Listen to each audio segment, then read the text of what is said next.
Untuk video kali ini, Cikgu akan terangkan tentang geografi tingkatan 2 bab 6, Sistem Telekomunikasi di Malaysia. Oke, dalam video ini, Cikgu hanya akan terangkan subtopik 6.2 sahaja, yaitu kemajuan alat telekomunikasi di Malaysia. Oke, video sebelum ini, Cikgu sudah terangkan tentang jenis-jenis alat telekomunikasi di Malaysia, yaitu dalam subtopik 6.1. Oke, jadi selepas menonton video ini, pastikan murid-murid dapat satu input yang penting, yaitu dapat menyatakan 5 daripada 7 kemajuan alat telekomunikasi di Malaysia. Oke, seperti biasa, selepas menonton video ini, pastikan murid-murid menjawab soalan pengukuhan yang sudah Cikgu sediakan di akhir video nanti. Oke, pastikan soalan pengukuhan tersebut murid-murid tulis dalam buku latihan dan jawab dalam buku latihan masing-masing. Oke, tanpa membuang masa, mari kita terus masuk dalam subtopik 6.2. Kemajuan alat telekomunikasi di Malaysia. Sejauh manakah kemajuan alat telekomunikasi di Malaysia? Oke, mari kita lihat. Apa jenis-jenis kemajuan alat telekomunikasi yang ada di Malaysia? Oke, first kita ada satelit. Oke, ini Cikgu highlight, pastikan murid-murid buat nota berdasarkan isi-isi penting yang Cikgu highlight ini. Oke, sebelum itu murid-murid boleh buka buku teks masing-masing untuk lebih faham tentang subtopik ini. Oke, penerokaan dalam sistem telekomunikasi memasuki satu dimensi baru dengan pembinaan stesen satelit bumi. Oke, yang pertama yang terletak di Kuantan, Pahang pada 6 April 1970. Jadi satelit pertama di Malaysia telah dibuat ataupun telah dibina pada 6 April 1970 di Kuantan, Pahang.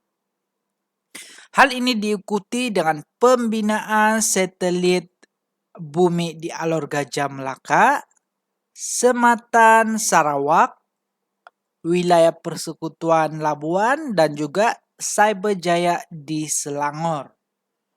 Oke, jadi lokasi-lokasi ini pastikan murid-murid ingat. Sebab biasanya lokasi ini akan ditanya dalam soalan objektif. Oke, mari kita lihat. MESAT ini, pelancaran satelit Asia Timur Malaysia ini ataupun MESAT, dia ada 5 kali pelancaran. Oke, di mana MESAT pertama telah dilancarkan pada 13 Januari 1996, diikuti oleh MESAT kedua 13 November 1996, MESAT ketiga 12 Desember 2006, MESAT 3E 22 Jun 2009, dan yang terbaru ialah MESAT 3B yaitu 12 September tahun 2014. Oke, mari kita lihat apa fungsi satelit MESAT yang telah dilancarkan ini. Oke, first, satelit MESAT yang dilancarkan ini telah mewujudkan sistem television satelit yang pertama, yaitu All Asia Satellite Television and Radio Operator, ataupun nama pendek dia ialah ASTRO. Oke, yang kedua, perkhidmatan televisyen bersatelit dan radio berbayar pertama di Malaysia. Oke, seterusnya, ini sehingga tahun 2016, ASTRO. ASTRO ini dia telah menawarkan sebanyak 185 saluran televisyen dan 20 saluran radio. Siaran TV1 dan TV2 dan TV3 disiarkan melalui teknologi digital yang berdefinisi tinggi, dan pelancaran MESAT ini juga telah memantapkan lagi penerimaan maklumat dan informasi rakyat Malaysia. Jadi ini ialah antara kepentingan pelancaran satelit di Malaysia ataupun pelancaran MESAT di Malaysia. Okey, selain daripada MESAT, kita juga ada 2 lagi satelit lain yang dinamakan sebagai Tiongsat dan Razak-Sat. Kedua-dua satelit ini ialah satelit mikro. Okey, kita lihat Tiongsat 1 telah dilancarkan pada 26 September tahun 2000.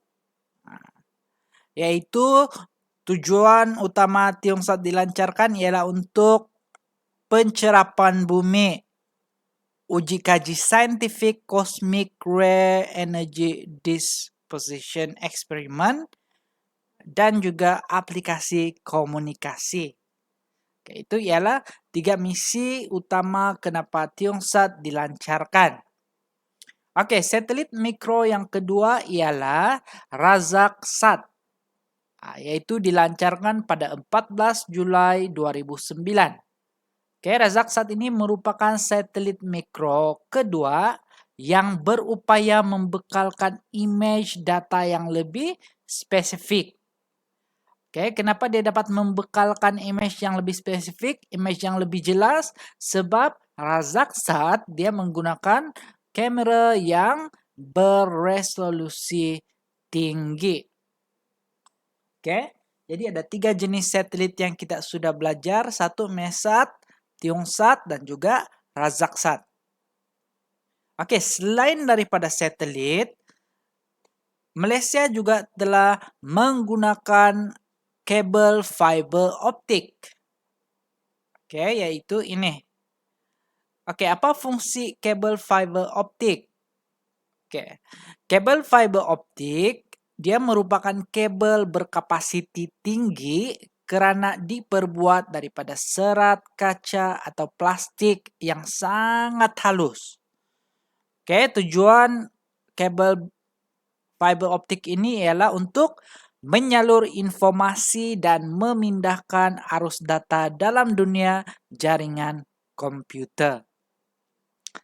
Oke, yang ketiga kita ada telefon pintar. Oke, telefon pintar, cikgu tahu semua murid-murid sudah ada ataupun sudah memiliki telefon pintar.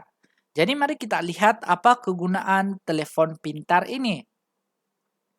Oke, telefon pintar 3G dan 4G mempunyai banyak kemudahan seperti kamera beresolusi tinggi, capaian internet, menerima email dan membalas email, perkhidmatan pesanan ringkas, perbualan video, telesidang, dan pelbagai aplikasi yang boleh dimuat turun.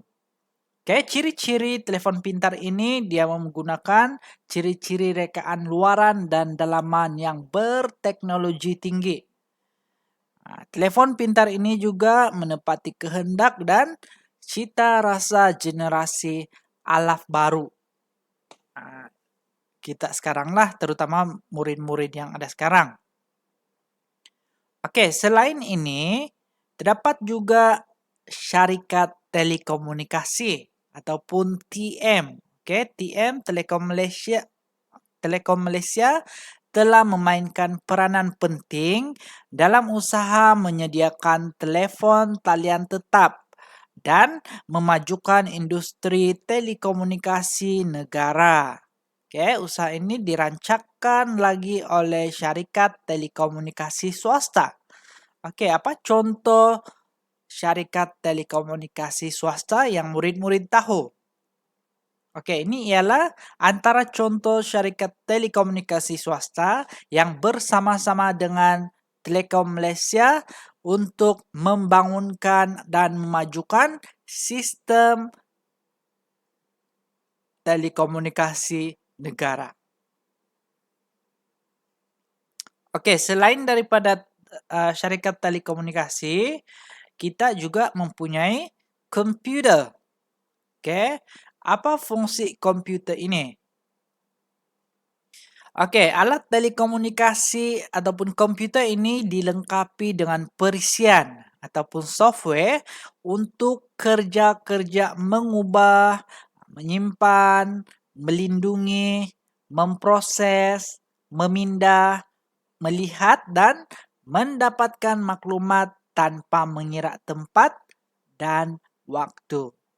Oke, kewujudan jaringan internet dan perisian komputer seperti pelayar laman web Google Chrome, Mozilla, dan juga Internet Explorer berperanan besar dalam teknologi maklumat dan komunikasi ICT. Oke, selain itu ada juga koridor raya multimedia ataupun MSC.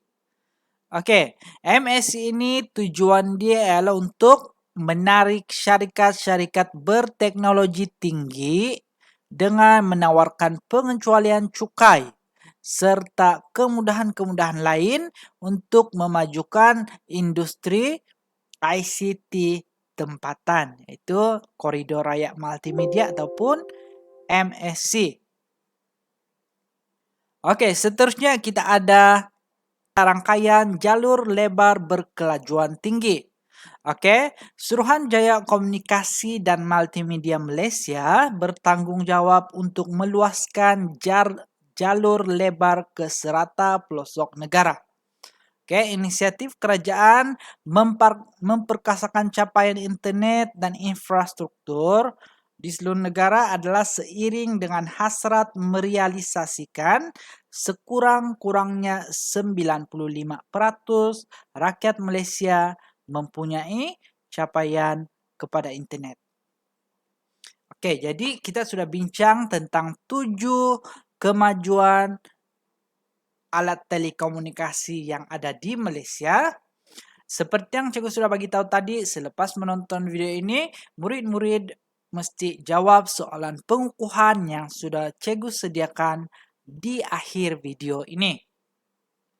Oke, jadi itu sahaja untuk subtopik 6.2. Sekiranya ada soalan, murid-murid boleh tinggalkan di dalam ruangan komen di bawah ataupun terus berhubung dengan cikgu. Oke, itu saja untuk video kali ini. Kita akan sambung lagi video ini di dalam kelas yang akan datang.